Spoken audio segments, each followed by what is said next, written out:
Bharatiya Janata party Jharkhand प्रदेश प्रवक्ता प्रतुल शाहदेव ने कल इंडिया गठबंधन के द्वारा आयोजित उर्गुलान रैली को लेकर सवाल उठाया है। उन्होंने कहा कि जिस तरीके से रैली को लेकर पहले से 5 लाख लोगों के दावे किए जा रहे थे, निराधार था। झारखंड मुक्ति मोर्चा पहले से कह रही थी कि यह रैली झारखंड मुक्ति मोर्चा की है, लेकिन रैली से साफ हो गया कि यह इंडिया गठबंधन की रैली थी। रैली में मुख्यमंत्री चंपाई सोरेन को उचित स्थान नहीं दिया गया। तो आइए उनसे सुनते हैं उन्होंने इस पर आगे क्या कहा। जिन्होंने झारखंड मुक्ति मोर्चा की स्थापना में महती भूमिका निभाई थी, स्वर्गीय दुर्गा सोरेन जी की स्मृति में नारे लगे। क्या आपने सुना निर्मल महतो की स्मृति में नारे लगे? क्या आपने सुना मुख्यमंत्री चंपाई सोरेन जी के समर्थन में गगन भेदी नारे लगे हो? या आपने विनोद बिहारी महतो के बारे में सुना? ये पूरे तरीके से कल्पना सोरेन जी को प्रोजेक्ट करने और प्रदेश की जनता को, देश की जनता को ये दिखाने की कोशिश की कि देखिए अगले मुख्यमंत्री के रूप में कल्पना सोरेन जी को हम प्रोजेक्ट कर रहे हैं। और देखिए हद तो तब हो गई जब माननीय मुख्यमंत्री चंपाई सोरेन जी बोलने उठे तो न सिर्फ उस समय भीड़ कम थी, बल्कि अधिकांश जो मंच पर बैठे बड़े नेता थे वो भी उठकर जाने लगे।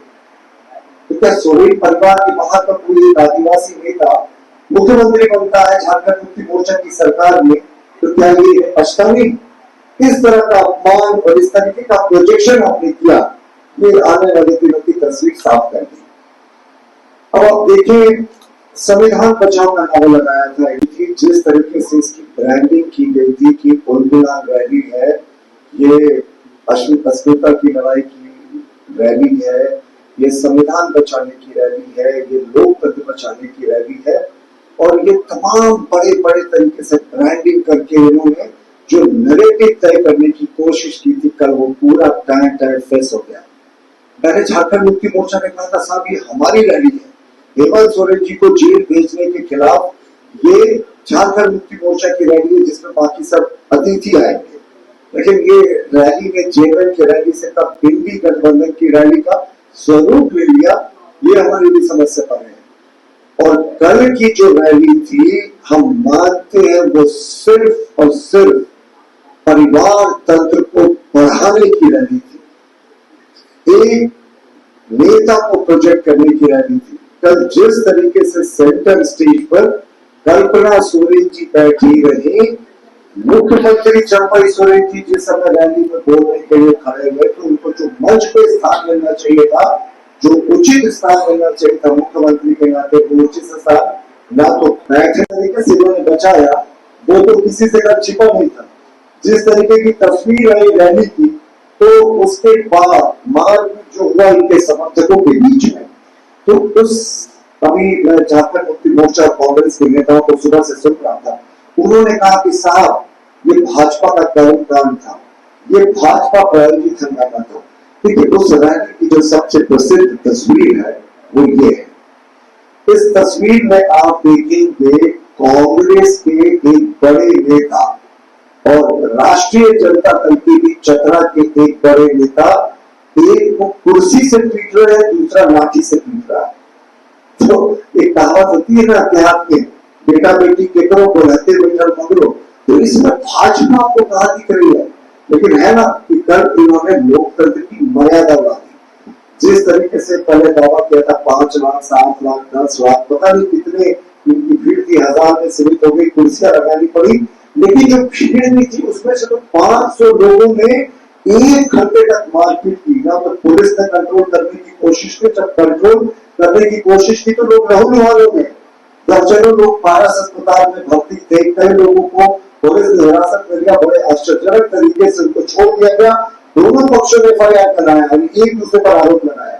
इसमें भाजपा का ऐसा कांग्रेस के लिए कि राजद के नेता थे, राजद के लिए कांग्रेस के नेता थे। तो अब ये तो जांच का विषय है, लेकिन जो तस्वीर है ना वो आपको स्पष्ट रूप से दिखाएंगी कि आखिर उस रैली में कौन से लोग थे।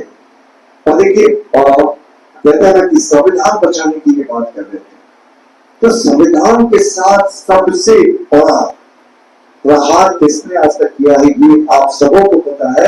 1975 में इमरजेंसी लगाकर फंडामेंटल राइट्स को सस्पेंड करके देश के जो अखबार के और मीडिया चैनल्स थे उन पर बंदिश लगाकर इन्होंने संविधान के साथ खिलवाड़ किया था। पर आपको पता है 1946 में जो 42वां संशोधन संविधान का लाया गया था इंदिरा गांधी के द्वारा, जो तत्कालीन प्रधानमंत्री थी, उसे मिनी संविधान कहा जाता है। वो संविधान के साथ छेड़छाड़ की सबसे बड़ी कोशिश थी। 42वें संशोधन से वो हाई कोर्ट, सुप्रीम कोर्ट के पावर्स को कम कर रहे थे, राज्यों के पावर को कम कर रहे थे और सारी शक्तियां प्रधानमंत्री कार्यालय में, प्रधानमंत्री ऑफिस में निहित की जा रही थी। और ये अमेंडमेंट पास भी हो गया। बाद में सुप्रीम कोर्ट ने एक बहुत लैंडमार्क जजमेंट में मेडरवा वर्सेस यूनियन ऑफ इंडिया में 1980 में इसके ऑब्जेक्शनेबल क्लॉजेस को स्ट्राइक डाउन कर दिया। और देखिए इनके परिवार में भी सब कुछ और इस अनरेड, ये बार बार कहते हैं, देखिए इनका झूठ को कैसे हम एक्सपोज करते हैं। कल एक प्रवक्ता का बयान आया कि साहब जो बसंत सोरेन जी रैली में नहीं आए, उसका कारण था कि बसंत सोरेन जी को कार्यकर्ताओं को खिला रहे थे जो दुमका से आए थे। वो मैं बयान आपको प्ले करके सुनाऊंगा कि बसंत सोरेन जी इसलिए नहीं आए थे कि कार्यकर्ताओं को खाने खिला रहे थे। होगा आज का जो बयान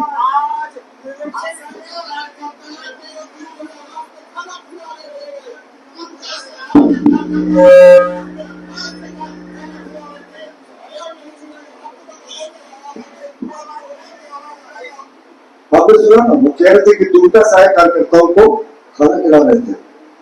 और अब एक दूसरा वाइट देखिए,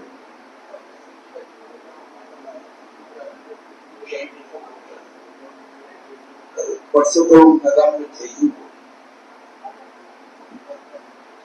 एक इनके प्रवक्ता कह रहे हैं कि डिहाइड्रेशन हो गया था, एक इनके प्रवक्ता कह रहे हैं कि कार्यकर्ता को खाना खिला रहे थे। तो झूठ इनकी ऐसे ही एक्सपोज होती है। दरअसल इनके भीतर खाने से ये खबर थी कि कल्पना सोरेन जी के रैली में किसी दूसरे पर फोकस नहीं करना था, वो भले ही गुरु जी के परिवार के सदस्य क्यों नहीं हो।